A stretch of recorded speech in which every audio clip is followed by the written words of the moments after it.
comme vous avez pu le voir, voilà, juste avant j'ai mis des petites photos, voilà. Je n'ai pas fait des photos avec tout le monde, je n'ai pas vlogué, comme je le disais, tout simplement parce que voilà, j'ai profité à fond du salon, c'était tellement génial, c'était tellement magique, c'était tellement magnifique, mon Dieu, j'ai rencontré du monde, mais du monde, mais du monde, c'était trop bien, j'ai revu les copains lecteurs, voilà. J'ai revu des copains auteurs, j'ai rencontré d'autres personnes. C'était vraiment un moment, mais vraiment au top, voilà. Euh, voilà. Il y a certaines personnes à qui j'ai acheté des livres que je n'ai pas de photos avec. Il y a d'autres personnes à qui je n'ai pas acheté de livres et à qui je n'ai pas fait de photos. Voilà, tout simplement. J'étais tellement bien que des fois j'avais un peu la tête ailleurs, l'oubli de faire des photos, voilà. Donc vous n'avez pas vu, j'ai revu Yannick, donc Yannick Touratier. Franchement c'est toujours un plaisir de rencontrer, j'aime vraiment beaucoup Yannick. Alors j'ai également revu Antoine Candel, donc avec son Butterflyland, voilà. Je ne l'ai pas encore lu, mais il faut que je le lise vraiment très bientôt, là je lui ai promis franchement... je lui ai promis parce que bah voilà, faut que je le lise. Alors ça c'est un petit roman, voilà, que j'aurais voulu me faire dédicacer. Donc La maudite poupée d'Amélie Antoine, que j'ai vraiment adoré. Mais malheureusement voilà, bah il y avait beaucoup de monde autour d'Amélie Antoine. J'ai pas pu aller la voir. C'est une petite déception, voilà, de pas pu aller voir Amélie Antoine. Bah il y avait du monde quoi, je pouvais pas. Sur l'espace Forêt du Nord, on est passé très vite. Parce que franchement, c'était mais blindé de monde. Franchement, c'était fou. On n'avait aucun accès presque. Et vous savez, ben moi, d'être trop dans le monde, je dois faire attention. Plus comme voilà, clairement, je suis à risque, donc voilà, je dois faire attention d'être trop dans le monde. Et là, clairement, il y avait du monde, voilà, donc j'ai dû éviter ce monde. Ah, il y avait des teams vraiment géniales. Franchement, si vous passez par là, je sais pas si vous passerez par là, mais il y avait la team Tornada, voilà. Vraiment un super moment, des super rencontres. Il y avait la team IFS, vraiment, j'étais ravie de les revoir aussi. La team Polar en Or, voilà, les éditions Auban. Là par contre, voilà, les éditions Auban, par exemple, collection Polar en Or, voilà, j'ai pas fait de photos avec personne. Voilà, j'ai pas fait de photos, mais voilà, j'ai discuté avec eux, voilà, j'ai acheté des livres. Mais voilà, j'ai pas fait de photos. J'ai rencontré la team Inception aussi. Franchement, ils étaient géniaux. Mais j'avais un budget limité et j'ai pas pu prendre quelque chose sur leur stand. Quand j'ai voulu repasser chez eux, je me suis rendu compte que voilà, j'avais pété mon budget. Donc, j'ai pas pu passer chez eux. J'ai pas fait de photos non plus. Je voulais repasser chez eux. Et puis, bah voilà, le temps est passé tellement vite que finalement voilà, il y a des personnes à qui j'aurais voulu dire au revoir que je n'ai même pas dit au revoir, voilà, ça a été c'est passé trop vite et voilà, je vous avoue qu'il y a des personnes voilà avec qui je n'ai pas pu voilà discuter assez, des personnes que j'ai juste vues comme ça et voilà, mais c'était génial, voilà, j'étais trop ravie. Mais voilà, bah voilà, maintenant je sais qu'en salon je n'y retournerai plus comme avant. Parce que voilà, bah les salons c'est... Je pourrais plus pour l'instant. Voilà, clairement, voilà, je sais très bien que vous verrez pas des vidéos de salon, voilà, toutes les semaines, des retours de salon toutes les semaines. Parce que même avant je savais faire 2 salons sur un week-end, maintenant je le ferai plus clairement là pour l'instant. J'en serais incapable. Alors bah oui, j'ai revu Frédéric Arnault aussi, du coup j'ai pu aller me faire dédicacer comme des mouches, voilà. Enfin, j'ai pu aller avoir ma petite dédicace dans Comme des mouches. Je ne la lirai pas, Frédéric, si tu la regardes, voilà. De toute façon, elle n'a rien de... Par contre, je lirai bientôt Comme des mouches, parce que franchement, il faut que je lise ce roman, j'ai tellement hâte de le découvrir. Frédéric Arnault, vous savez que j'ai kiffé, c'est dans la boîte. J'ai lu son autre roman. Bien sûr, il va pas être noté là. J'imagine. Allez, j'ai un trou sur son roman, je vous l'écrirai. J'ai un trou sur son roman, j'ai lu et je vous en ai pas parlé. Voilà, c'était une lecture perso et donc je vous en ai pas parlé, mais il faudrait que je vienne vous en parler. Un jour, peut-être qu'il faudrait que je vous fasse une vidéo spéciale Fred Ernotte, voilà. Voilà, il y a Pierre Gauland en plus, mais Pierre Gauland sera plus compliqué pour avoir une dédicace parce qu'il n'est pas du coin. Et je pense pas qu'il fera beaucoup de salons dans le coin, donc voilà. Mais en tout cas, toujours est-il que voilà, j'ai la dédicace de Fred Ernotte. Alors, niveau achat, sinon, ça donne... ça...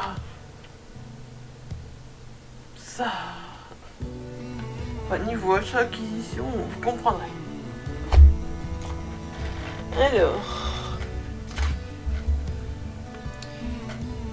Donc, oui, voilà, bah, ils sont plus dans l'ordre, en fait. Ils sont plus dans l'ordre, c'est pas grave. C'est pas grave. Donc, je me suis procuré Regard des mœurs de Marc Le Piou, voilà. Les fantômes de l'université catholique de Lille reviennent, voilà. Donc, maintenant, c'est les éditions Ban.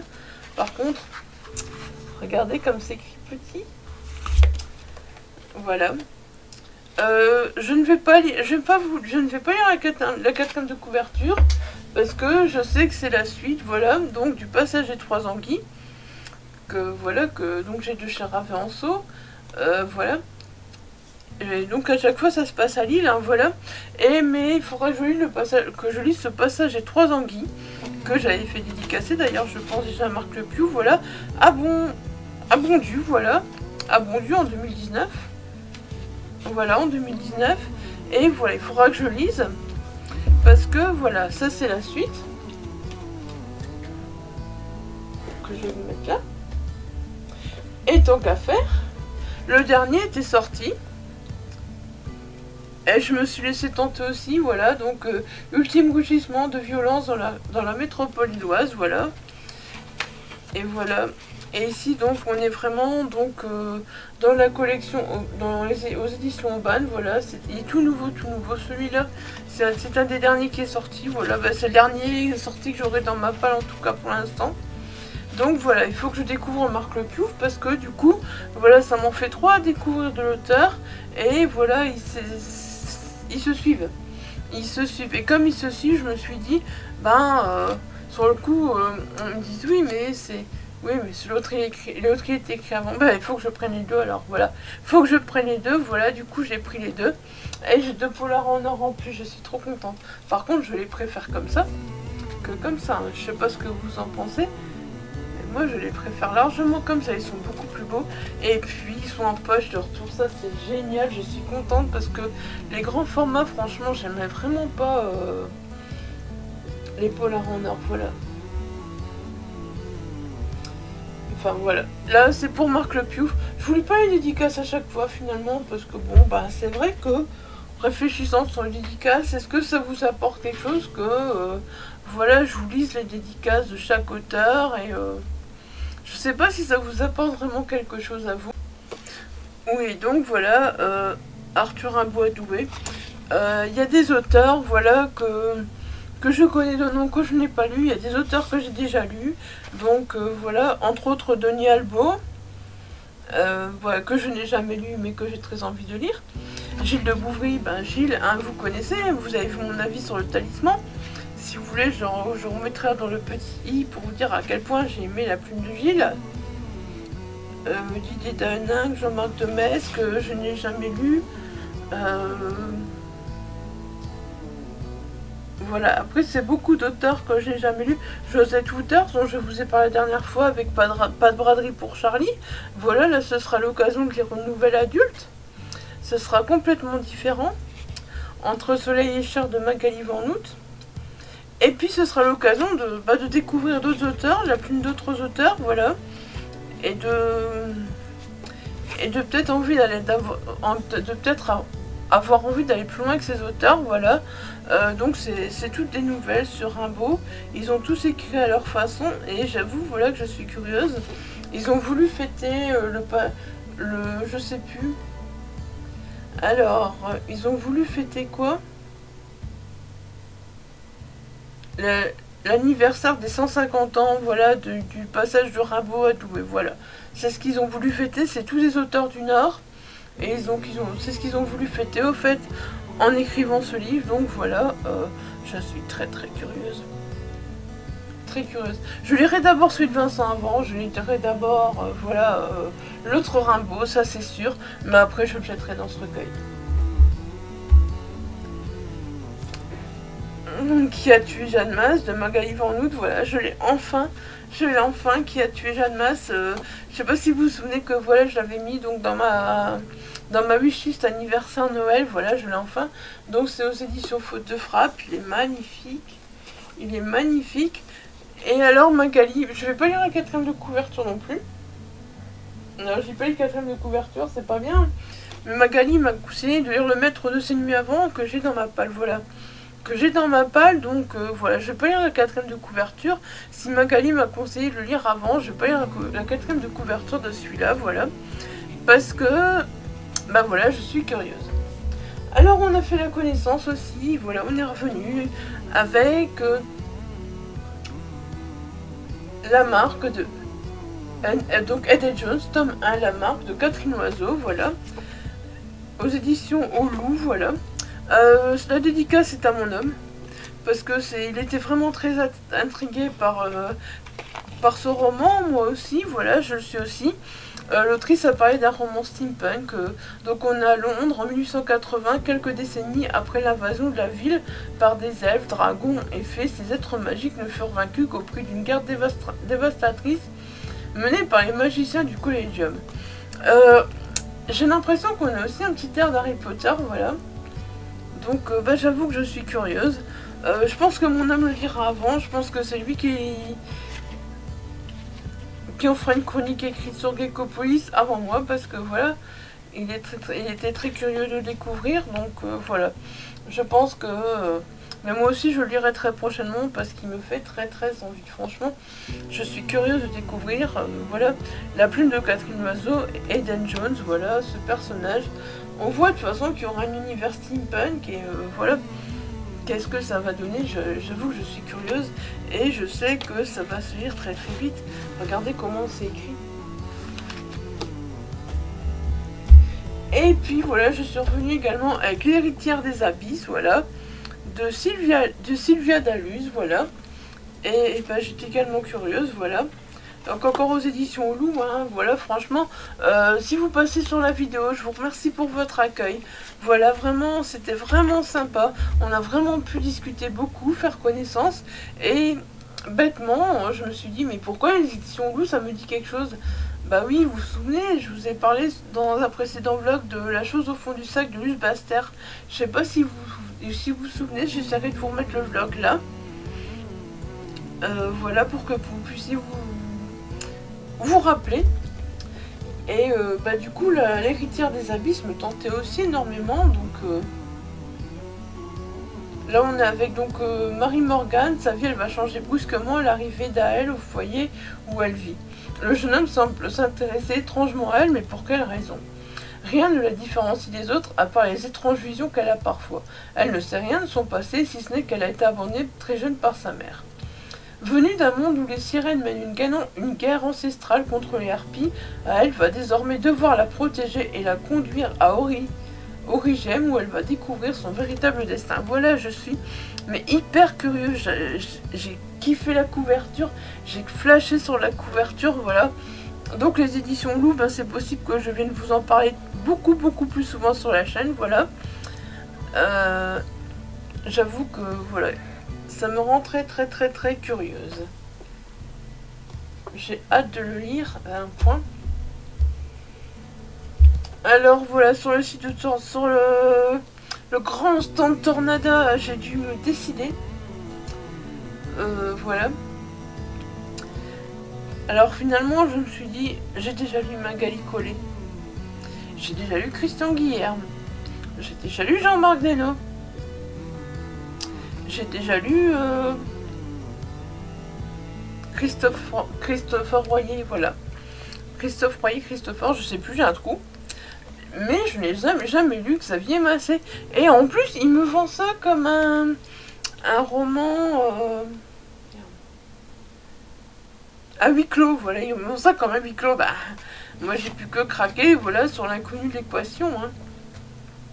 4 heures, la police n'a que 4 heures pour démêler ce qui ne semblait être au départ qu'un simple drame familial.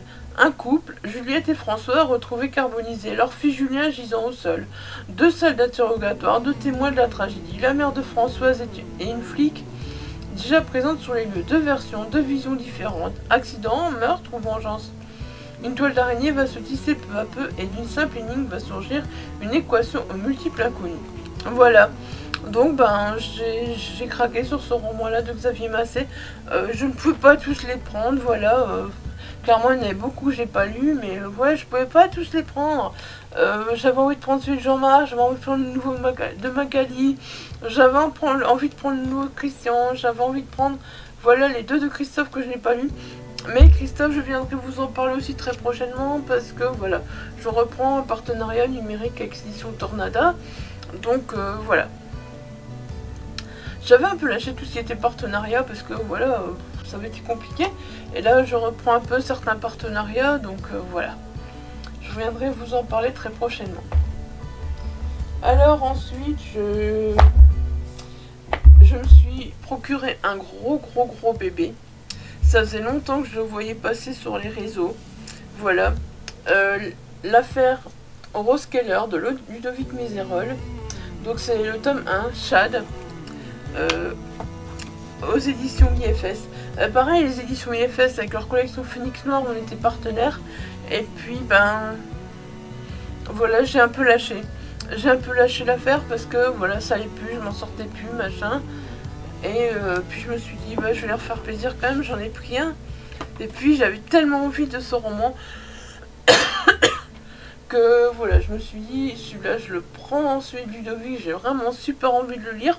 En plus, je ne connaissais pas, j'avais jamais rencontré non plus Ludovic Mézerolles. Comme beaucoup d'auteurs ici dont je vous montre les romans. Hein. Donc voilà, j'avoue que bah, je suis très curieuse. Mais celui-là, je crois que ce sera la plateforme cet été parce que il pèse très lourd. Et alors, bah voilà, oui, du coup, voilà, donc oui, je vous en parle même pas, au fait, je vous en parle même pas, c'est pas bien. Donc Rose Keller est sans emploi depuis plus d'1 mois. En ce dimanche de Pâques, du 3 avril 1768, elle est réduite à mendier sur la place des Victoires à Paris. En acceptant de suivre pour un écu un jeune homme soigneusement habillé qui a besoin de quelqu'un pour un peu de ménage dans sa maison d'Arcueil, elle ne peut se douter qu'elle se dirige tout droit vers l'enfer. Elle ne sait encore que l'homme qui vient de l'engager n'est autre que Donatien Alphonse François de Châtes, celui qu'on surnommera le divin marquis. Voilà, donc clairement l'auteur m'a dit que c'était un roman entre l'historique et le noir, voilà, que c'était l'histoire du marquis de Châtes un peu revisité, voilà. Et j'avoue que voilà, je suis curieuse, voilà, je suis très curieuse de découvrir ce roman. Voilà, un peu d'historique et de roman noir en même temps, ça peut être... Alors du coup, bah oui, j'ai repris directement le partenariat donc avec les éditions IFS, voilà. Et donc Héloïse d'Ophélie Cohen, voilà, celui-là je l'avais vu passer aussi, c'était... Waouh, je voulais franchement... Toutes les femmes ont une histoire, la mienne est plutôt moche. À la veille de ses 30 ans, au cours d'une nuit entourée des fantômes de son passé, Héloïse va se dévoiler. Portée par les souvenirs et les remords, elle ouvre la boîte de Pandore. Noir, intime et dérangeant, un roman à la fois sombre et lumineux, dans lequel les émotions sont à la fleur des mots. Voilà, donc je suis très curieuse de le découvrir également. Je lirai sans doute avant, voilà, avant l'affaire Rose Keller, parce que, bah voilà, celui-là, ils m'ont gentiment, voilà, offert en partenariat, donc je suis très heureuse. Voilà, je pourrai le lire. Et je suis vraiment ravie, c'est une maison d'édition que j'aime beaucoup, ce sont des personnes que j'aime beaucoup, voilà, donc je suis ravie de reprendre les partenariats avec eux, parce que voilà, je pourrais vous les faire découvrir encore, et ça me fait vraiment plaisir, ça me fait vraiment chaud au cœur, quoi. Et ensuite, j'ai eu donc le tome 1 de la trilogie, la tétralogie de Massimo Zenatti, le tome 1, donc... L'Ange du Mal, voilà, de Gilles Caillot. J'avoue que là aussi c'est un...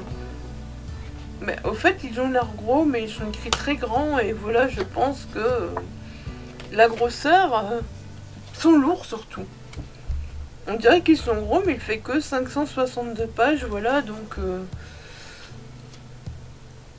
Alors, Lyon 2016, plongée dans le noir, elle avait aperçu une présence, puis une sensation d'étouffement, une douleur terrible, puis plus rien, le néant. Une série de meurtres atroces sont perpétrés dans la capitale rhodanienne. La police est sur les dents. L'enquête est confiée à Massimo Zanetti, capitaine de police à la criminelle, aidé de Julie Martin, responsable de l'IML, dont il est toujours amoureux. Il va mener une chasse à l'homme qui va le mener dans un des lieux les plus mystérieux de la cité lyonnaise, les catacombes. Voilà. Ah, j'avoue que ça donne envie. Puis regardez ses mains sur cette couverture. Waouh, c'est... J'adore les couvertures. En plus, elles sont vraiment tellement bien faites. Celui-là aussi, je reviendrai très bientôt vous en parler. Ce sera un gros bébé. Je mettrai un petit moment... Enfin, je mettrai une bonne petite semaine à lire, à mon avis. Sauf si il m'embarque vraiment, et comme il est écrit grand. Voilà. Et puis enfin, le petit dernier, voilà. J'ai enfin pris un roman à Vincent Knock. Voilà, donc Une nuit à tuer. Ce roman de Vincent Knock, je l'ai vu j'ai eu plusieurs fois en salon. Je n'avais plus de budget, je pouvais pas me le prendre. Enfin voilà, il est passé devant mon nez. J'ai dit à Vincent, je te le prendrai un jour, Et puis voilà. Voilà. Vincent Knock écrit aussi des polars en or junior, mais voilà, pour l'instant, j'avais envie d'un roman plus adulte. Vu que j'ai encore des polars en or junior à lire, j'avais envie d'un roman plus adulte, et puis je me suis dit, voilà, pour l'instant, je prendrai ce roman-là. C'est celui-là que j'avais repéré de toute façon sur la table de Vincent depuis plusieurs salons, donc voilà, depuis avant le confinement même, donc...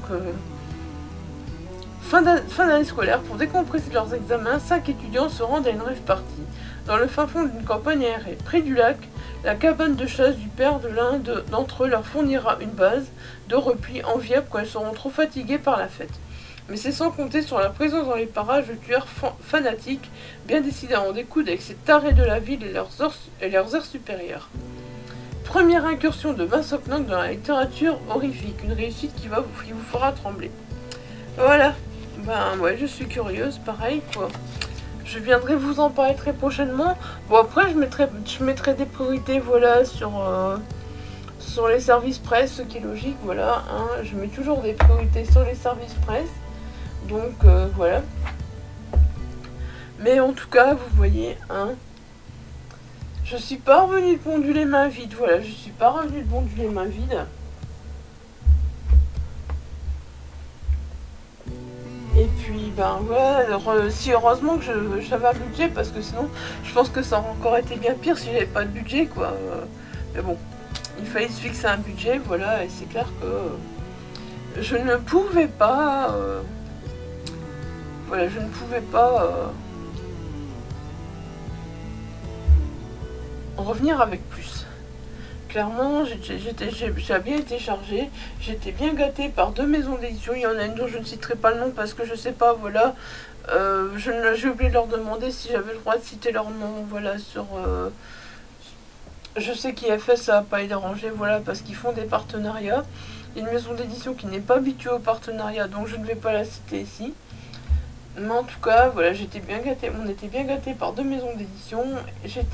Et puis, bah voilà, des beaux achats que j'ai hâte de lire. Voilà, franchement, que dire de plus, franchement, c'était génial, voilà.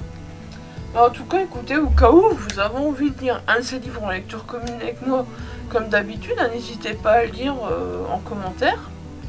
Si vous avez lu un de ces livres pareil, n'hésitez pas en commentaire, voilà. Et puis, ben, si vous aussi vous étiez à Bondu, n'hésitez pas à me dire ce que vous avez fait, quand vous avez été, où vous avez été, voilà. Bref, n'hésitez pas.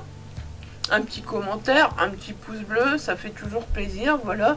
Et si ce n'est pas encore fait, n'hésitez pas à vous abonner à la chaîne, voilà. Sur ce, moi je vous laisse. Et ben, je vous dis à très vite, certainement, prochainement, avec... voilà, ce sera un vlog. Ce sera un vlog, je pense, la prochaine vidéo. Allez, bye bye, portez-vous bien.